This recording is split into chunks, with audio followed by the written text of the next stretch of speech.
Yang songket pandai sikit ko sejarahnya ala lebih 200 tahun lampau, berasal dari kecil orang tua dari Pitalah namanya. Pitalah, kalian tahu Pitalah? Dekat di tepi Danau Singkarak tu Pitalah, bunga Tanjung. Jadi orang gaek baraja ke situ. Kapitalah tu dibawanya lah ke Pandai Sike. Memang kain Pandai Sike ko dahulunya dipakai di acara-acara tertentu. Ndak boleh sembarang saja dah. Pertama acara alek kawin tu. Kemudian acara batagak penghulu. Jadi bukan pakaian tiap hari. Cuma dek kini zaman lah modern. Motifnya dipawanya sehingga bisa dipakai untuk apa induk-induk apa alik. Jadi kini songket ko bukan hanya untuk pakaian adat orang Minang, orang berduit, para pejabat untuknya upacara, baik upacara di kantornya maupun upacara keluarga, acara pernikahan, mana undangan nyo pakai songket Pandai Sike. Ini orang Pandai Sike, wanitanya harus pandai memasak, harus pandai bercocok tanam, harus pandai menenun. Nggak bisa enggak. Dan ditanamkannya sejak bangku sekolah, sejak anaknya di rumah.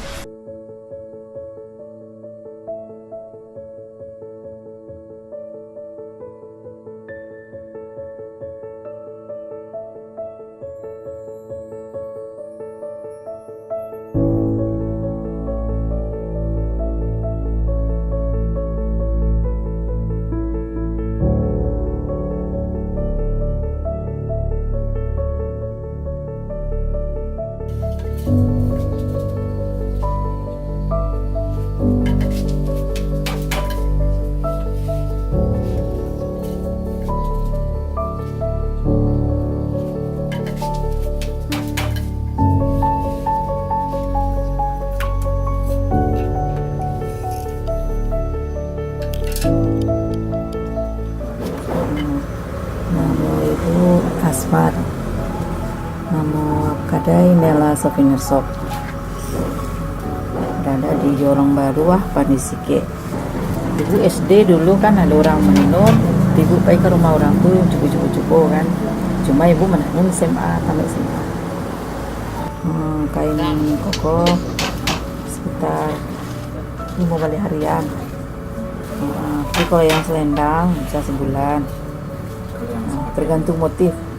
Kalau motifnya macam-macam lah bilang lah, macam-macam dari Jakarta, dari Bandung lah, tergantung tamu. Suka duka itu pertama pemasaran. Itu yang kadang-kadang tuh nggak banyak kain tertumpuk kan. Pemasaran tuh utama sekali.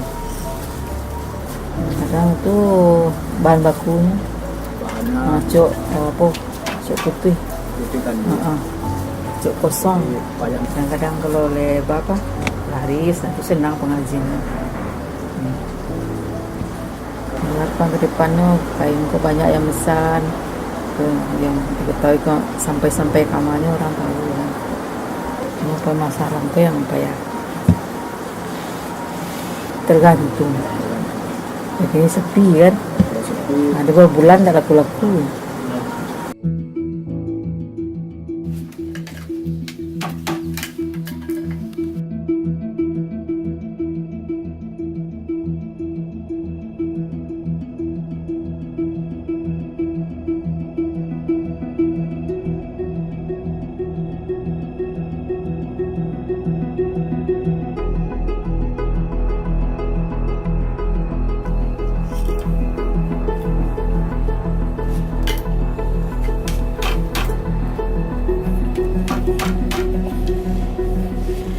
Sianan kabaraja yang ingin beraja tanun harus datang ke tua tanun.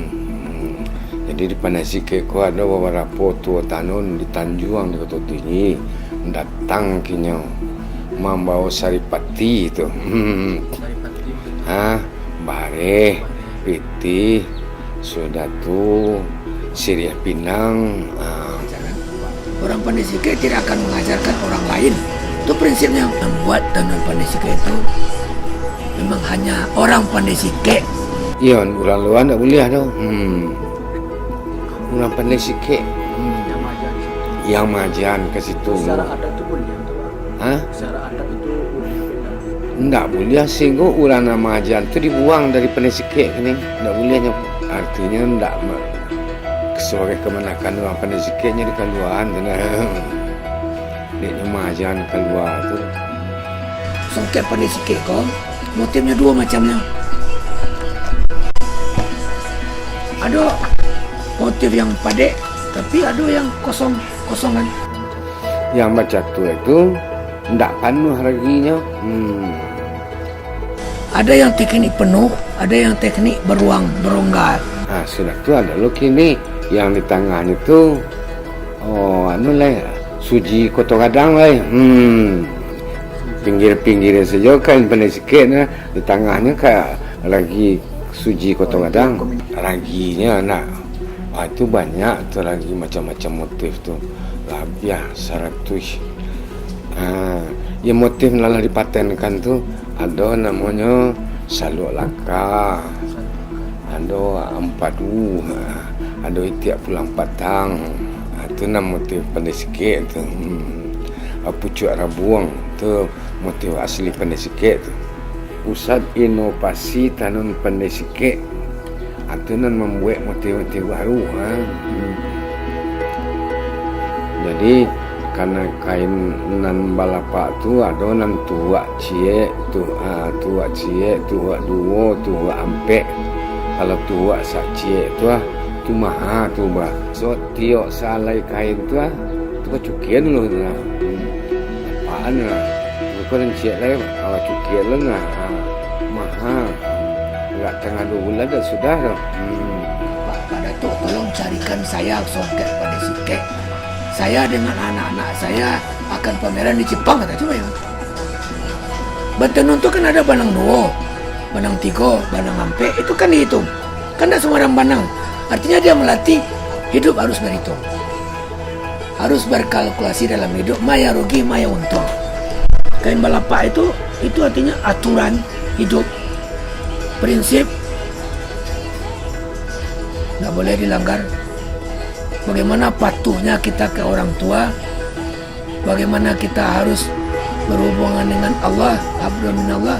Di kain balapak itu gambarannya. Maka motif-motif induk ada di kain balapak kok. Harapan ke depan kain kok banyak yang besar. Yang diketahui kok sampai kamarnya orang tahu. Dan nyaleh pertama sekali yang tenun koko bisa dilestarikan dan bisa dikembangkan. Unik tenunnya mampu bertahan sampai kini.